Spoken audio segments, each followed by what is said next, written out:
Welcome, guys, to another podcast and vlog of Taxmart Cafe. Casey, I'm Jen. I'm Audwin. I'm Ace. And I'm Roselle. And today we're very honored and privileged to be sharing this space with the people behind the success of almost every small businesses in Melbourne, the men of Pinoys in Melbourne. Very exciting. Yeah, very exciting. Thanks for having us Thank you here. for your time. Thanks so much. Sobrang salamat po. And before we go any further, the Taxmart Cafe brand and Taxmart Casey would really like to extend our heartfelt thank you and gratitude for supporting us, and from our boss Rams as well. Yeah. he's extending his thanks. Thanks. You always bring up, whenever there's, prospect and all. Oh, we got it from Pinoys in in Melbourne. That's good. That's good to hear. And Yeah. even It's very- and even a lot of small businesses, di ba? Pag nalalaman nila na we're going to interview Pinoys in Melbourne, they will always say, thanks, thank you. We heard you from Pinoys in Melbourne. You got your details Yeah. from kasi, Pinoys Melbourne. Your Very disclaimer. popular. Before we begin, guys, just a friendly reminder that anything we talk about in this podcast and it's not financial advice. Please always speak to your experts and your financial advisor. Thank you. Disclosure ba? Yes, definitely. We have the right to remain silent. Now we'll have to be Anything to noisy. say? No, you don't have the right to remain silent. Kala ko for 18 and over lang. I can do kasi after dark. We can do an uncut version at Yes. any time. Yeah, but there's a password. Yeah, exactly. PIN number? Gcash. So we always see these men behind. We don't see these men because they're always behind, the platform. But we want to know more about them. So guys, Today we have a privilege to meet them. Yeah. So we're gonna be hearing more about them. They can introduce themselves. starting from. From me? Yeah. Hello, good afternoon, ladies and gentlemen. My name is Romel Kao. They call it Romel Keo in Australia. Oh. Thank you. And what do you do, Kuya Romel? I'm a former chef, pastry chef before. Wow, that's really I was working for 36 years. I'm a pastry chef. Wow. Now I switched to landscaping and gardening. So very different. Yeah. Same thing that It's you're making a decoration like doing a big cake. Yeah, correct. Yeah. Different presentation. Nice. Thank you. My name is Michael. So my previous career back in the Philippines was in engineering, and now when we moved here, now I'm in logistics. So Wow. Nice. Shipping. so we work more on export shipping and load truck planning. So he's good in processes. Yes. Like logistic. Yeah, logistics. Nice.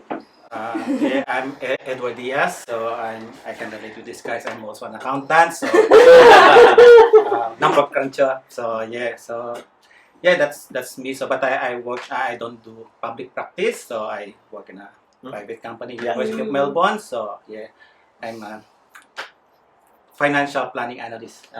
Wow, nice. Nice. Very much. Hi everyone, I'm Daryl. I work as a maintenance planner. So my background is mechanical engineering. Wow. We went to the same school. He's working in his dream company. Yeah, Campari. Campari, So, so- we got plenty of liquors and Yeah. Men of many talents, the team. Yeah. So we were just wondering, so how did you start, or why did you start Pinoys in Melbourne in the first place? Ideas? Pinoys in Melbourne. So we started Pinoys in Melbourne back in 2017. So it's already 5 years old. Yeah. So probably it's based on my experience as a migrant. So when we came here, so I noticed that a lot of Filipinos are scattered. Yeah. There's a lot of groups. Yeah, a lot of groups and we're scattered across Victoria. So it's quite difficult to find friends, find Filipino product, Filipino businesses. So I thought, oh, maybe because I was thinking, no, why the probably other nationalities like Vietnamese. So if you go to St. Albans, Oh, yeah. Yes. nice restaurants there. Community. Yeah. Owned by Vietnamese, and then if you go to Ligon, Yeah. yeah, so we still don't have that in here in Victoria, so that's probably one of my dreams that we have like a Yes. Filipino town. So I thought, oh, maybe probably the best way for us to connect is probably for now it's Facebook. So just build this group so that at least we can connect with fellow Filipinos because we feel more comfortable talking to. We were drinking in this place. Where all the This is Yes.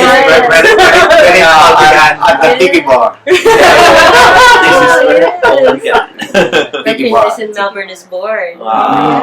And now what? 33,000 members. Yeah, Wow, In well 5 done, years. guys. and going strong every day. Yeah. Yeah, it's Yeah, still yeah. growing. Mm. Amazing. In spite of we deleted some people also. Still doing. So if you lose your membership, just check. You're doing pasaway. No, as much as possible, we don't want to new members because it's where we probably talk to each other, and we feel like it's probably an opportunity for them to Connect. ask questions as well to fellow Pinoys. So that's why we as much as possible we really don't remove members. Yeah. So why do you remove members, Kuya? I think I can envision it's like cutting a grass. Weeds! You're not supposed to be here.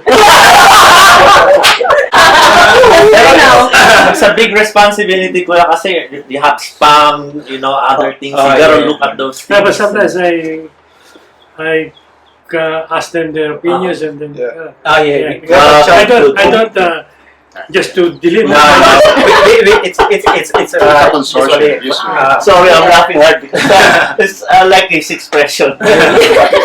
Just It's always the majority. Majority. So, Yeah. it's just we ask what do we do about this? So if you want to create a role, we'll just Yes. ask it. Yeah. Can you give one example? Kahit isa or dalawa. do we I think- no need to mention. just because of political and we don't do the political. Yeah, that's Yes. correct. And also yung masira sa bagay na. Yeah, wow. Then the what do you call it, The the thread is going wrong and Yes. doing something blah blah blah and the fire when you put something Yeah. it will still then we still have to like a fire department we have to cut off. Cut it off. Yeah. Yes. Just some people they swear to Yeah, in a Yeah. program. That's each automatic. other. Yeah. We give warning, but Mhm. sometimes if they don't stop, especially the way they comment. Wow. Inappropriate. Yeah. It's just somehow just like adding fuel to the Fuel, fire. yeah. That's why It's just good. Yeah. Supposed we're trying to because stop it.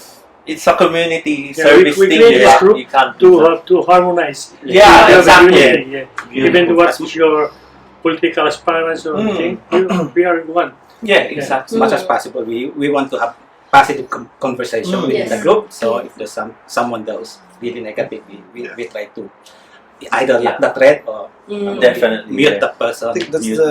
So when is the last time that this person has to go? After the After warning, 3 or- warnings?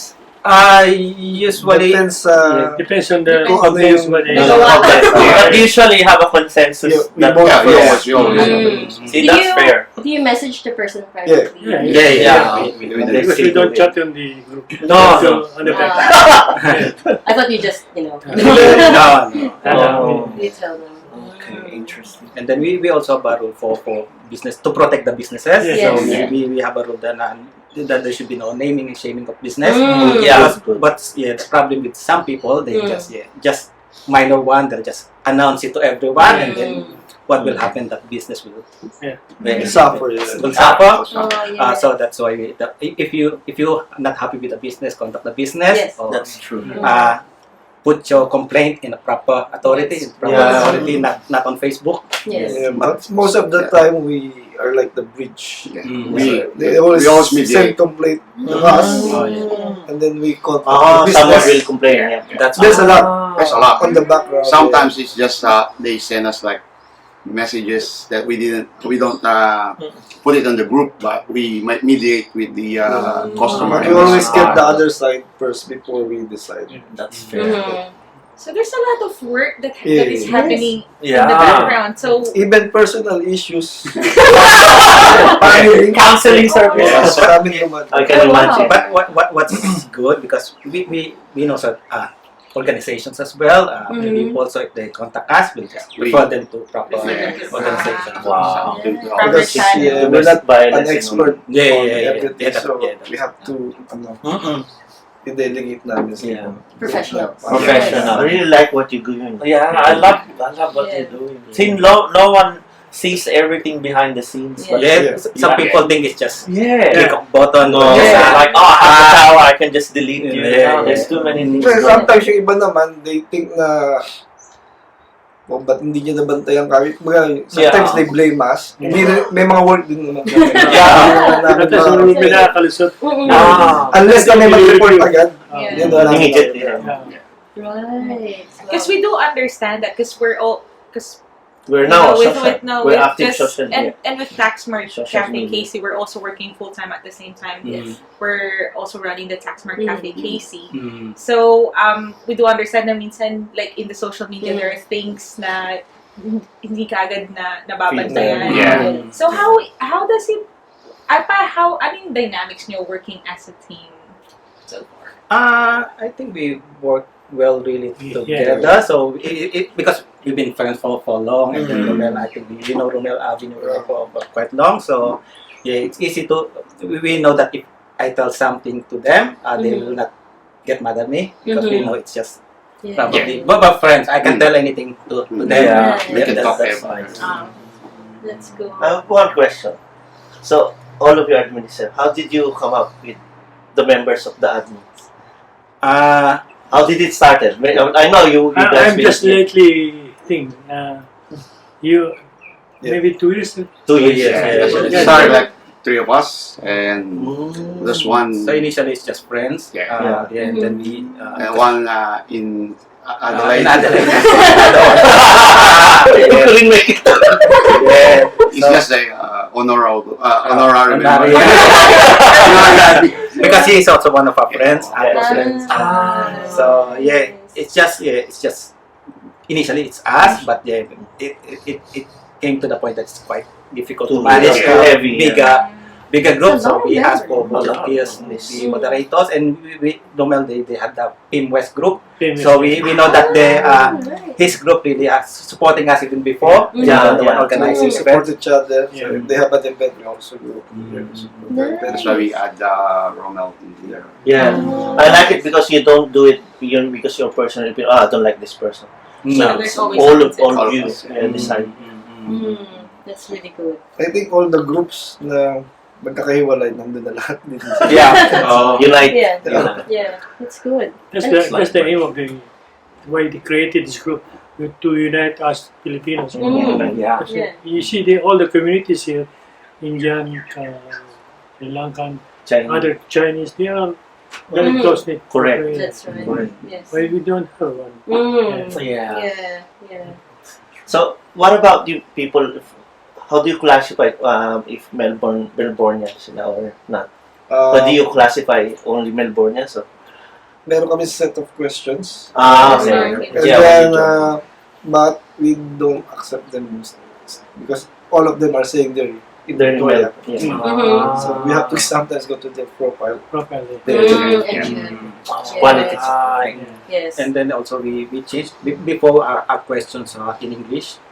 So a lot of spammers are answering those questions. That's why it's in Tagalog. What we've done, we changed it to Tagalog, and you can just answer yes to all the Kasi questions. if you're not a Filipino, hindi mo maintindihan. Yeah. Someone will translate. Even if you Google it, it's Yeah. difficult to, Sometimes may magta-try na i-answer, Google Translate nila. But you can determine na Yeah. hindi siya Hindi tugma. Mm-hmm. Oh, so Really interesting. And Yeah. I like one aspect too. One of your rules, I know this one, is you can't put your business name. You have to do it through your profile. That's, that's yeah, right. that's What's the reason? Yeah, ano yung the reason is first is we don't want the group to become like an online classified ads for Right. business, but we want to support the businesses. So we thought it's better for business to share their own business so that the people who would support them will get to know them. Yeah, got close And I think it worked well for many of the businesses because because they know the owner. the owner, and Yes. there's more like a personal personal Yeah. experience too. Thank you for supporting Coffee Scratch. I'm I'm Coffee Scratch. if one of the members complain about the company, we don't know who we're gonna change. Yeah. You know, Yes. it's just a Yes. company They profile. can just close their business page, that's it. Mm. But if you know the person running it, marirelay namin if there's any I say the person is there, you can directly Yeah, contact directly them. contact them. even the big name business, we didn't add the page, and then you spoke to that person that this is our rule, and then that person was happy that There's probably more accountability if it's Yeah, the, yeah. the name, the person. that's who's- correct. Yeah. That's what we were That's thinking as well. true. Yeah, you're not selling your product, you're selling your name as well. Yeah. Yes, definitely. And you know, it's not a paid service. You know, you're doing it Ah, for yeah, it's not paid. That's like we don't earn Yes. anything from it. Yeah. But sometimes yung ibang members, when they complain to us, they treat us like they're paying membership. Yeah, you always tell them you'll get a refund. So since it's not paid, what's the most fulfilling part of Right, good you know question. being part of or owning Pinoys and Melbourne? And the gratitude is the people feedback us. Thank you very much for I think it's good compliments for our you know. That's it. Especially when especially when promoting a restaurant because I'm a chef. I have to go there to taste it. If people hey, come here in this place, very nice food. Right. I cannot say come here, but just taste. You have to it. Yeah. So I have to taste. If you need more taster, we're here. It's more of moral values, helping the community. That's right. It's more than yung money na nakukuha nila, you know. So, There's no money. There's no I mean, if you're being a paid organization, it's more than the Yeah. So yung value is more than that.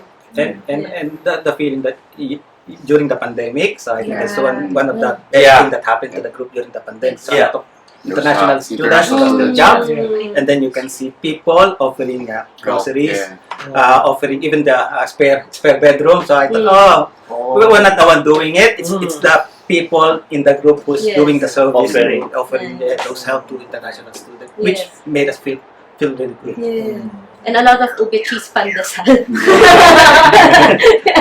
I remember that.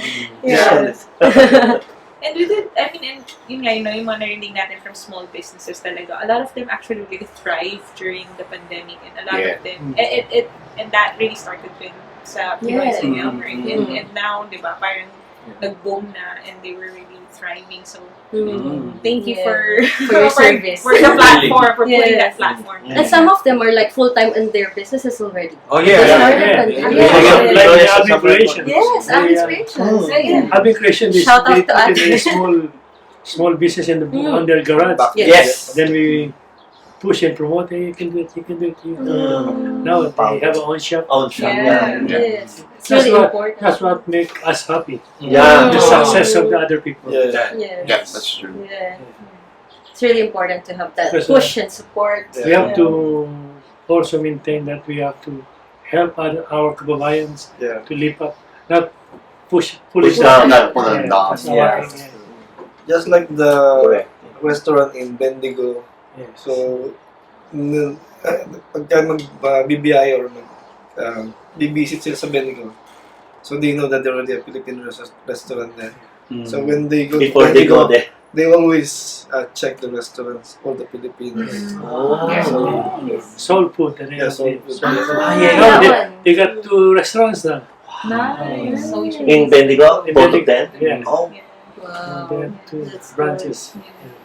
And that's what we're also really all about with with the Taxmart Cafe.